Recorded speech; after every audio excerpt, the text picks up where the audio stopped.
So hello positive people, welcome to another video. तो इस video में अपन क्या बात करने वाले हैं, तो ये वीडियो है अपना इलेक्ट्रोस्टैटिक पोटेंशियल एंड कैपेसिटेंस का full formula revision in one video.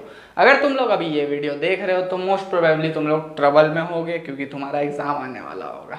Exam आने वाला होता तभी ये सब वीडियो में व्यूज आते हैं यार, वरना नहीं आते। नाटक करना छोड़ के चलो स्टार्ट करते हैं। तो सबसे पहले है electric potential difference. Electric potential difference क्या होता है, मान लेते हैं कोई एक पॉइंट है और एक दूसरा पॉइंट है। एक पॉइंट से मेरे को एक चार्ज उठाना है, उस चार्ज को दूसरे पॉइंट तक लेके जाना है, तो मेरे को कोई वर्क डन करना पड़ेगा। हाँ बिल्कुल, अगर वो चार्ज का जो है क्या बोलते हैं मैग्नीट्यूड 1 कूलम है, तब जो वर्क डन करना पड़ता है वो क्या होता है, इलेक्ट्रिक पोटेंशियल डिफरेंस। यानी कि work done per unit charge जो है, मतलब एक यूनिट चार्ज को एक पॉइंट से दूसरे पॉइंट ले जाने के लिए जो वर्क डन करना पड़ता है वो क्या कहलाता है, इलेक्ट्रिक पोटेंशियल डिफरेंस। ठीक है, electric potential due two point charge. एक पॉइंट चार्ज है, उसके कारण से जो पोटेंशियल लगता है वो होता है k/r। अब k का वैल्यू क्या होता है, 1/4πε0, और 1/4πε0 का वैल्यू होता है 9 × 10⁹। ठीक है, ठीक है। Electric potential on axis of uniformly charge disc. अगर एक चार्ज डिस्क रखूं जिसका जो है रेडियस r है और उसके एंड डिस्टेंस पे मैं एक पॉइंट रख रहा हूं, तो उसका जो पोटेंशियल डिफरेंस है वो कुछ इतना आएगा, σ/2ε0√r² + n²-n। ठीक है, ठीक है।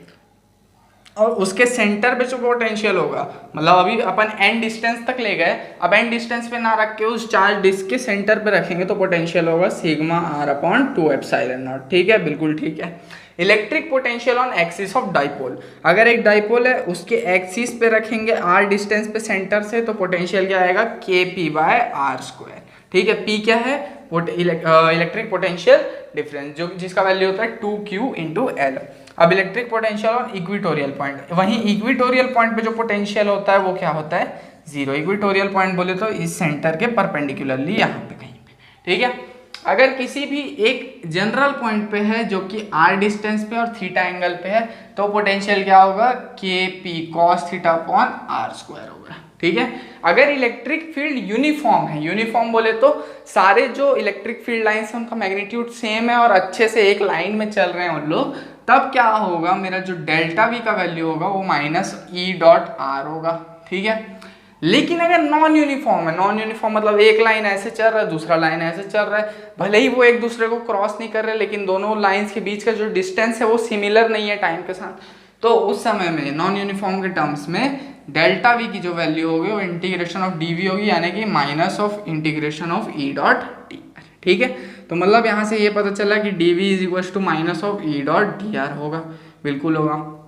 और वहीं से E की वैल्यू यहाँ से निकालूंगा तो -dv/dr होगा। अब ये वाली जो टर्म है ये बहुत तगड़ी चीज़ है, यहाँ से क्वेश्चन बनता है, इसको याद रखना। ठीक है, E is equal to -dv/dr होता है करके। अब इक्विपोटेंशियल सरफेस की बात करते हैं। सबसे पहले work done to move a charge in equipotential surface is 0, so no work done, कोई वर्क डन नहीं लगेगा मूव कराने में चार्ज, सो VB - VA भी 0 होने वाला है, और वही चीज़ वर्क डन भी होती है तो वो भी 0 हो जाएगी यहाँ से। ठीक है, ठीक है। अगर V कांस्टेंट है कंडक्टर के, तो मतलब किसी भी कंडक्टर में V कांस्टेंट रहता है, याद रखेंगे, तो दो पोटेंशियल्स के बीच का जो क्या बोलते हैं डिफरेंस है वो 0 आ जाएगा। ठीक है, बिल्कुल ठीक है। हाँ, electric potential due to charge conducting sphere. अगर एक स्फीयर है वो भी चार्ज है और कंडक्टिंग है, अब इलेक्ट्रिक पोटेंशियल निकालना है उसके बाहर, अगर कोई चार्ज है उसको बाहर रखे हैं उस स्फीयर के, तो जो रेडियस होगा स्मॉल r किस चीज़ का रेडियस है, अपन जो चार्ज को बाहर रखे हैं उसके अराउंड अगर एक सर्कल बनाएंगे तो उसका रेडियस है स्मॉल r कैपिटल R से बड़ा होगा, so VP is equal to kq/r हो जाएगा। अगर सरफेस पे रखें तो kq/r क्या है, उस स्फीयर का रेडियस है, और अगर इन साइड ले जाएंगे तो kq/r, अब r स्फीयर का रेडियस है और छोटा वाला r उस चार्ज का जो इमेजिनरी वाला सर्कल बनाने वाले उसका रेडियस है, लेकिन r कैपिटल R बड़ा है छोटे वाले r से, तो kq/r को लेंगे। अब यही जो सेम रिजल्ट है वो किसके लिए आने वाला है, हॉलो नॉन कंडक्टिंग स्फीयर के लिए भी यही सब आने वाला है, इसीलिए इसको याद कर लोगे तो ये भी काम हो जाएगा। इन सब का स्क्रीनशॉट ले लो, अब मैं आगे बताता हूँ और क्या क्या फॉर्मूलेस हैं। तो अपन बात करते हैं electric potential due to non conducting solid sphere की। सबसे पहले अपन आउटसाइड की बात करते हैं। अगर कोई नॉन कंडक्टिंग सॉलिड स्फीयर है और उसके बाहर एक चार्ज रखे हैं, ठीक है, जिसका रेडियस स्मॉल आर है, ओके, कैपिटल आर से बड़ा है, तो उस समय जो पोटेंशियल होगा के क्यू बाय कैपिटल आर, ठीक है, और सरफेस पे रखेंगे तो के क्यू बाय आर। लेकिन अगर अंदर लेके जाएंगे तो इस समय इसका कंडीशन अलग हो जाएगा, और जो रेडियस है स्मॉल आर वो छोटा हो जाएगा, और जो पोटेंशियल है हो जाएगा K Q by R 3/2 minus half R square by capital R square, ठीक है, इसको याद रखे रहना। अब बात करते हैं अगर सेंटर पे ले गए तो क्या होगा। तो अगर सेंटर पे ले गए तो पोटेंशियल होगा 3/2 v times of R. The conductor which is earth is potential zero. Potential zero कब होगा, अगर कोई कंडक्टर ऐसे लेंगे और इसको अर्थिंग कर देंगे, मतलब अर्थ से जोड़ देंगे तो, ठीक है। अब potential energy of two charge at a distance R. अगर दो चार्जेस है आर डिस्टेंस पे तो उनको पोटेंशियल एनर्जी क्या होगा, उनको एक दूसरे के पास ले जाने के लिए के Q1 Q2 बाय आर। के का वैल्यू क्या है 1/4 पाई एप्सिलॉन नॉट। अब potential energy of 3 charge system, अगर 3 चार्जेस पकड़े और उनके बीच पोटेंशियल एनर्जी निकाले तो वो क्या होगा, के Q1 Q2 बाय R12, के Q1 Q3 होगा यहाँ पे, हाँ, और यहाँ पे Q2 Q3 होगा बाय R13 R23, ठीक है।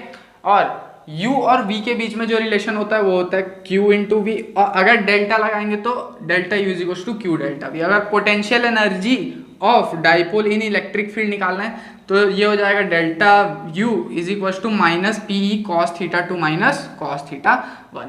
अब P क्या है यहाँ पे डाइपोल मोमेंट, E क्या है इलेक्ट्रिक फील्ड, ठीक। अगर थीटा 190 है, मतलब इनिशियली उसको 90 डिग्री एंगल पे रखे हैं किसी डाइपोल को इलेक्ट्रिक फील्ड में, तो U जो होगा वो 90, अगर U 90 डिग्री पे होगा तो 0 हो जाता है, तो एक जो चीज़ है वो हट जाएगी, तो U थीटा क्या आ जाएगा माइनस PE cos थीटा, या फिर P vector dot E vector, dot product है इनके बीच में, ठीक है।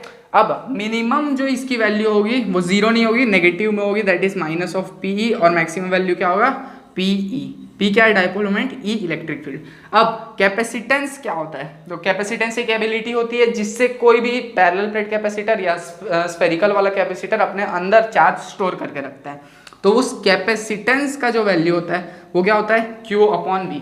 अब कैपेसिटेंस ऑफ स्फेरिकल कंडक्टर, अगर कंडक्टर स्फेरिकल है, ये किसके लिए था, ये सारे कैपेसिटर्स के लिए, ठीक है, ये सारे के लिए पॉसिबल है, लेकिन ये सारे के लिए नहीं है, ये सिर्फ और सिर्फ स्फेरिकल टाइप के कैपेसिटर के लिए, that is 4 pi epsilon naught R, ठीक है। अब अगर उस कैपेसिटर के अंदर मैं एनर्जी स्टोर करूं और उसको चार्ज Q दूं जिसका कैपेसिटेंस C है, तो जो चार्ज का फॉर्मूला होगा वो होगा ये Q²/2C is equal to half CV² is equal to half into Q into V, ठीक है।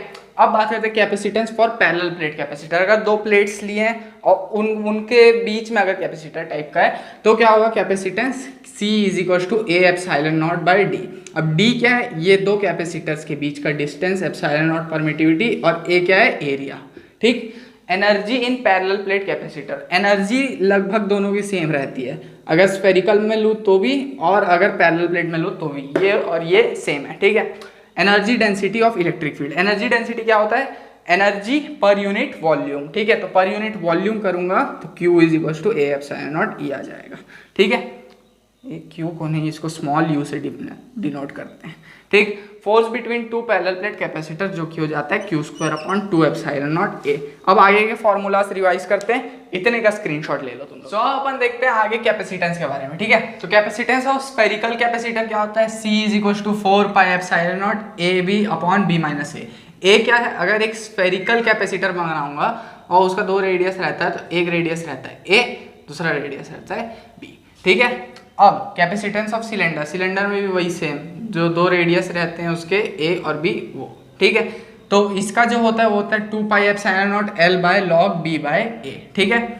अब बात करते हैं अगर दो कैपेसिटर्स को या दो से ज़्यादा कैपेसिटर्स को सीरीज में जोड़ेंगे, ठीक है। तो सीरीज में जोड़ेंगे तो क्या आएगा, C is equal to C1 C2 by C1 plus C2, या फिर 1/c is equal to 1/c1 plus 1/c2 ऐसे सीरीज में जुड़ा हुआ है। तो ठीक, अगर n थोक इक्वल कैपेसिटर्स है, मतलब C1 is equal to C2 is equal to C3 है, तो इक्विवेलेंट कैपेसिटेंस जो है वो C/n हो जाएगा। ठीक है, अगर पैरेलल कॉम्बिनेशन है तो डायरेक्ट सम कर देंगे C1 plus C2 plus C3, और अगर सारे कैपेसिटर्स इक्वल है तो C is equal to n times of C हो जाएगा। ठीक है, अगर व्हीटस्टोन ब्रिज का प्रॉब्लम आता है इन टर्म्स ऑफ कैपेसिटेंस तो क्या करना है, देखो इधर C1 दिया रहेगा, इधर C4, इधर C2, इधर C3, इसका और इसका रेशियो इसके और इसके रेशियो से इक्वल हो जाएगा, दैट इज व्हीटस्टोन ब्रिज का कॉन्सेप्ट। ठीक है, तो C1/C4 is equal to C2/C3। अगर डाइलेक्ट्रिक इंट्रोड्यूस करने का आप चालू करें तो एक अगर पैरेलल प्लेट कैपेसिटर लूँ उसके अंदर डालू डाइलेक्ट्रिक। ठीक है, डाइलेक्ट्रिक बेसिकली एक मटेरियल रहता है। ठीक है, तो ई नेट क्या हो जाएगा, K टाइम्स हो जाएगा। अब K क्या है यहाँ पे, डाइलेक्ट्रिक कांस्टेंट, क्या है, डाइलेक्ट्रिक कांस्टेंट। ठीक है, और अगर मेरा पोटेंशियल क्या हो जाएगा, V0/K, मतलब डिवाइड में आ जाएगा K, और कैपेसिटेंस क्या होगा, K टाइम्स ऑफ C0 हो जाएगा। मतलब कैपेसिटेंस बढ़ जाएगा, पोटेंशियल कम हो जाएगा, इलेक्ट्रिक फील्ड कम हो जाएगा। अगर बैटरी डिसकनेक्टेड है और तब मैं डाइलेक्ट्रिक को डाला तो क्या होगा, इनिशियली चार्ज पे कोई असर नहीं पड़ेगा, इनिशियल और फाइनल सेम रहेगा, कैपेसिटेंस बढ़ जाएगा, K टाइम्स हो जाएगा, और पोटेंशियल कम हो जाएगा, K टाइम्स। अब बैटरी को जो है मैं कनेक्टेड रखा, अब डाइलेक्ट्रिक डाल रहा हूँ तो क्या होगा, जो चार्ज है वो K टाइम्स बढ़ जाएगा, कैपेसिटेंस है वो भी K टाइम्स बढ़ जाएगा, लेकिन पोटेंशियल को कुछ भी नहीं होगा, इनिशियली भी वही, फाइनली भी वही। ठीक है, होप तुम लोग का इतने में पूरा फॉर्मूला रिवीजन हो गया होगा, तुम्हारा एग्जाम चल रहा होगा तभी ये वीडियो देखे हो। ठीक है, तो अच्छा लगा तो लाइक कर देना। ठीक।